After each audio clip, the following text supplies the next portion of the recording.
Hello students, मेरा नाम है अभिषेक वर्मा और स्वागत है आपका हमारे चैनल स्टडी क्लास पे। तो स्टूडेंट, जैसा कि आपने थंबनेल में देख लिया कि वीडियो इस बारे में है कि डीएलएड की परीक्षा के जो छात्र होते हैं उन्हें कौन सी गलती नहीं करनी होती है। तो उन्हें जो गलती नहीं करनी होती है उसी की बात हम करने हैं। तो आप जब भी परीक्षा देने जाएंगे तो आप कौन सी गलती नहीं करेंगे उसकी बात हम इस वीडियो में करने वाले हैं। तो सबसे पहली गलती जो है वो हम अक्सर छात्र करते हैं कि प्रश्न पत्र पूरा हल नहीं करते हैं। इस बात को आपको ध्यान रखना है, प्रश्न पत्र पूरा हल करना है। याद रखिएगा, प्रश्न पत्र अधूरा ना छोड़ें, इस बात को ध्यान रखिए, अधूरा नहीं छोड़ना है कभी भी। अगर अधूरा छोड़ोगे तो एग्जामिनर जो चेक करता है उसके मन में ऐसा एक आपके लिए ऐसा एक नज़रिया बन जाएगा कि हाँ, ये व्यक्ति पेपर छोड़ के पूरा गया, इसने सारे क्वेश्चन अटेम्प्ट नहीं किए है ना। तो अधूरा कभी मत छोड़ें, याद रखिएगा, आपको कभी भी अधूरा नहीं छोड़ना है। प्रश्न पत्र हमेशा पूरा हल कीजिए, ये आपको बहुत ध्यान रखना है। भले आपको क्वेश्चंस आए ना आए, क्वेश्चन लिखिए, उनके आंसर्स अपने शब्दों में लिखने की कोशिश कीजिए। आधा पेज लिखिए, 8-10 ही लाइन लिखिए, लेकिन उसके बारे में लिखिए ज़रूर, कभी भी खाली मत छोड़िए।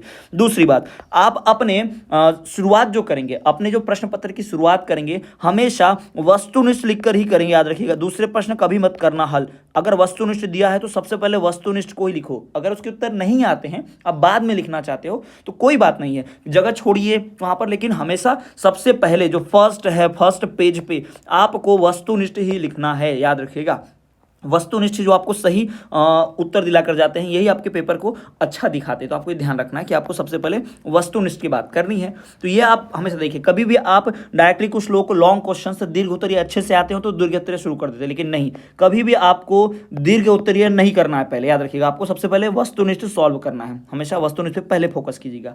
उसके पश्चात देखिए आप क्या करेंगे, आप जब भी उत्तर लिखो तो उसका प्रश्न नंबर जरूर डालो कि वो किस भी प्रश्न का है, किस प्रश्न का है, उसका क्रमांक जो डालिए। प्रश्न क्रमांक डालना ना भूलें, ये बहुत महत्वपूर्ण है, प्रश्न क्रमांक लिखना भूलें। और कभी भी आपकी जो हैंड राइटिंग होनी चाहिए वो सुंदर होनी चाहिए शुरुआत में। अगर बाद में आप स्पीड में लिखते हैं, आपको समय कम मिलता है तो आप स्पीड बढ़ जाती है तो राइटिंग थोड़ी सी बिगड़ जाती है, कोई इसमें दिक्कत नहीं, हम सभी लोग इस बात को समझते हैं। लेकिन शुरुआत हमेशा अच्छी करनी है आपको, शुरुआत में ही आपको समय बचाना है, ठीक है। अगला देखिए, चौथी गलती आपको क्या नहीं करनी है कि आपको शुरुआत में समय व्यर्थ नहीं करना है। आप समय व्यर्थ मत कीजिए।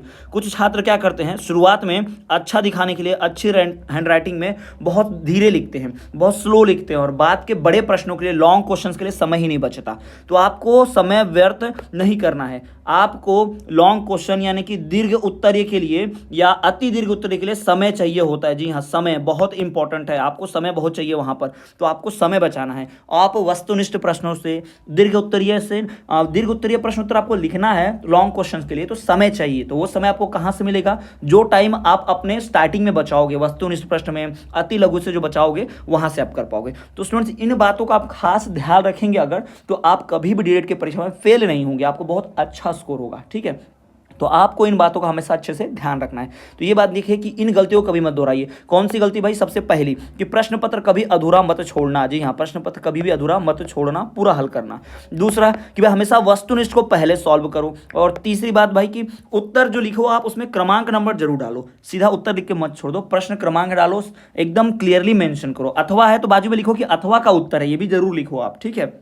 और आपको शुरुआत में समय व्यर्थ नहीं करना है। शुरुआत में तो आप जितना फटाफट हो सके छोटे क्वेश्चंस को जल्दी जल्दी निपटा दें। तो अभी आप 2 नंबर के क्वेश्चन को आप 1 पेज लिख लो या फिर आप 5 लाइन लिख लो, आपको नंबर तो 2 ही मिलने वाले, उससे ज़्यादा नहीं मिलेंगे, आपको कितना भी भर लो। तो कभी भी आपको छोटे प्रश्न उत्तर अगर आपको अच्छे से आते हैं तो उनको जितना लिखना, जितने शब्द में पूछा है 30-45 उसमें लिखिए और आगे बढ़ जाइए। समय व्यर्थ नहीं कीजिए, ध्यान रखिए, समय व्यर्थ नहीं करना है। तो ये जो मैं बातें आपको बताया हूँ खास, ये अपने पर्सनल टीचिंग एक्सपीरियंस, स्टूडेंट छात्र के जीवन के एक्सपीरियंस से बता रहा हूं। तो अगर आप ये चीजें फॉलो करते हैं तो आप बहुत ही अच्छा स्कोर करेंगे डीएलएड की परीक्षा में।